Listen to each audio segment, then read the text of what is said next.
ओम नमः शिवाय। प्रिय भक्तजनों, आज हम दूबड़ी सप्तमी कथा का महत्व, ये व्रत कब रखा जाता है, क्यों मनाया जाता है और इसकी कथा का पाठ करेंगे। संतान की कुशलता और उन्नति के लिए इस व्रत का काफ़ी महत्व होता है। इसे मुक्त भरण संतान सप्तमी भी कहते हैं। यह व्रत संतान के समस्त सुख परेशानी के निवारण के उद्देश्य से किया जाता है। संतान की सुरक्षा का भाव लिए स्त्रियां इस व्रत को पूरी विधि विधान के साथ करती हैं। यह व्रत स्त्री पुरुष दोनों बच्चे अपने बच्चों की लंबी उम्र के लिए भी रख सकते हैं। संतान सप्तमी क्यों मनाई जाती है? संतान सप्तमी व्रत भाद्रपद मास के शुक्ल पक्ष की सप्तमी तिथि के दिन मनाई जाती है। यह व्रत मुख्य रूप से विवाहित स्त्रियां ही रखती हैं। दूबड़ी साते सप्तमी व्रत की संतान प्राप्ति के लिए और सुख और उनकी रक्षा के लिए माता गौरी और शिव की पूजा की जाती है। इनकी पूजा विधि इस प्रकार से करनी चाहिए। पूजा में लकड़ी की चोकर चौकी पर बनाएं। चित्र के अनुसार कुछ बच्चों की मूर्तियाँ, मटके और औरत का चित्र मिट्टी से बना लें। फिर उसे जल, दूध, चावल, रोली, आटा, घी, चीनी मिलाकर लोई बना लें और उसकी पूजा करें। भीगा हुआ बाजरा आप उन पर समर्पित करें। मीठे बाजरा का बयाना निकालकर आप किसी ब्राह्मण को दे सकते हैं। ब्राह्मण को आप मिष्ठान दान दक्षिणा से संतुष्ट करें। इस दिन आप एक दिन पूर्व सायंकाल की बेला में बनाया भोजन भोग लगाएं और फिर आप वही ग्रहण करें। यदि इसी वर्ष आपने बालक का विवाह संस्कार संपन्न किया है तो आप इस सप्तमी का उद्यापन कर सकते हैं।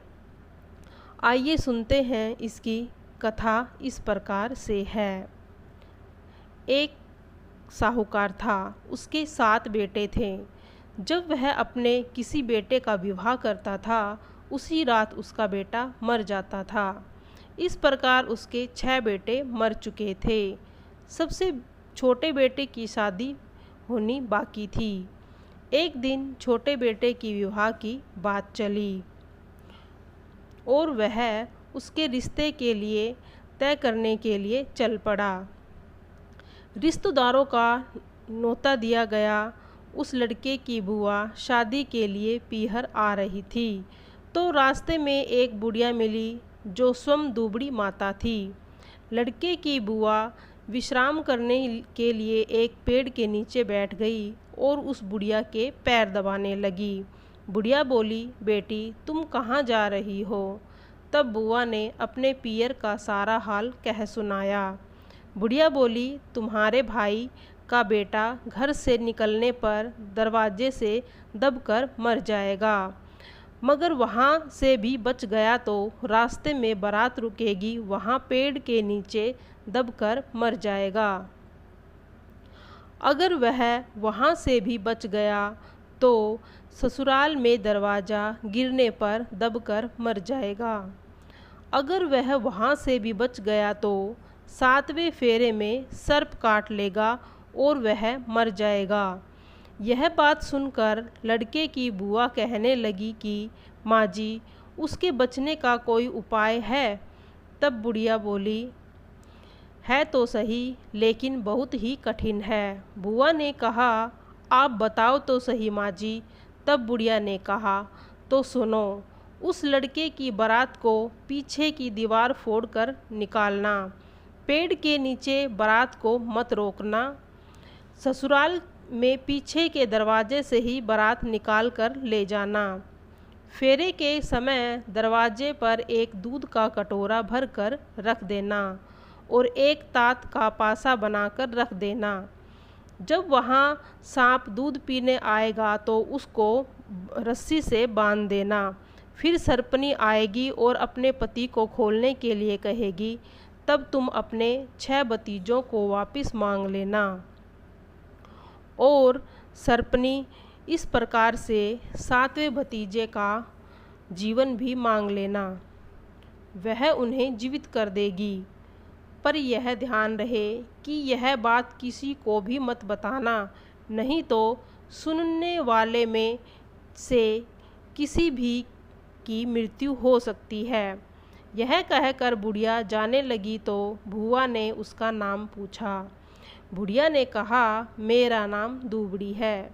यह सुनकर भुआ घर आ गई।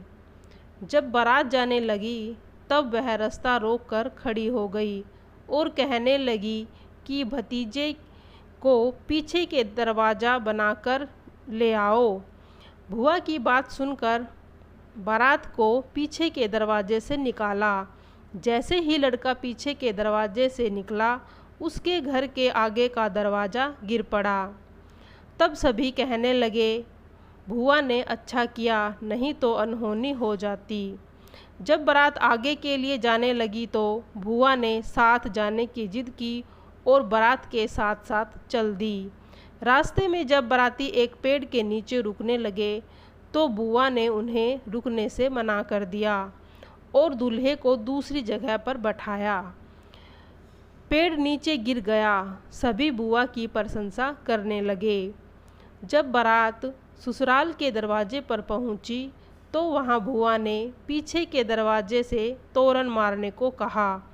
सब ने बुआ की बात मान ली। जैसे ही पीछे के दरवाजे से दूल्हा अंदर प्रवेश करा, तभी वैसे ही आगे का दरवाज़ा टूटकर नीचे गिर गया। सभी ने एक बार फिर बुआ की प्रशंसा की। फेरे होने लगे। तब उसने दूध का कटोरा भरकर और तात का फासा बनाकर रख दिया। जब वहाँ 7वां फेरा होने लगा तब वहाँ पर एक सर्प आया। बुआ ने सर्प के सामने दूध का कटोरा भरकर रख दिया था। दूध पीते समय बुआ ने तात के फांसे से सर्प को बांध लिया। इतने में सर्पनी आई और अपने पति सांप को खोलने को कहा। तब बुआ ने कहा, पहले मेरे 6 भतीजों का जीवन वापस दो तो तुम्हारे पति को खोलूँगी। सर्पनी ने बुआ की बात को मान लिया, को वापिस कर दिया। 7वें को जीवन दान देकर अपने सर्पपति के साथ अपने बिल में बुआ को आशीर्वाद देती हुई चली गई। इस प्रकार 7 भाइयों व उनकी पत्नियों सहित राजा बारात लेकर खुशी खुशी अपने घर पर आ गई। तब बुआ ने सभी भतीजों को, बहुओं को दुबड़ी सप्तमी के दिन दुबड़ी माता की पूजा करवाई। उसी दिन से दुबड़ी मैया की पूजा सभी लोग करने लगे। हे दुबड़ी माता, जैसे 7 बहुओं के सुहाग की रक्षा की है, वैसे ही हमारे सभी सुहाग की व संतान की रक्षा करना।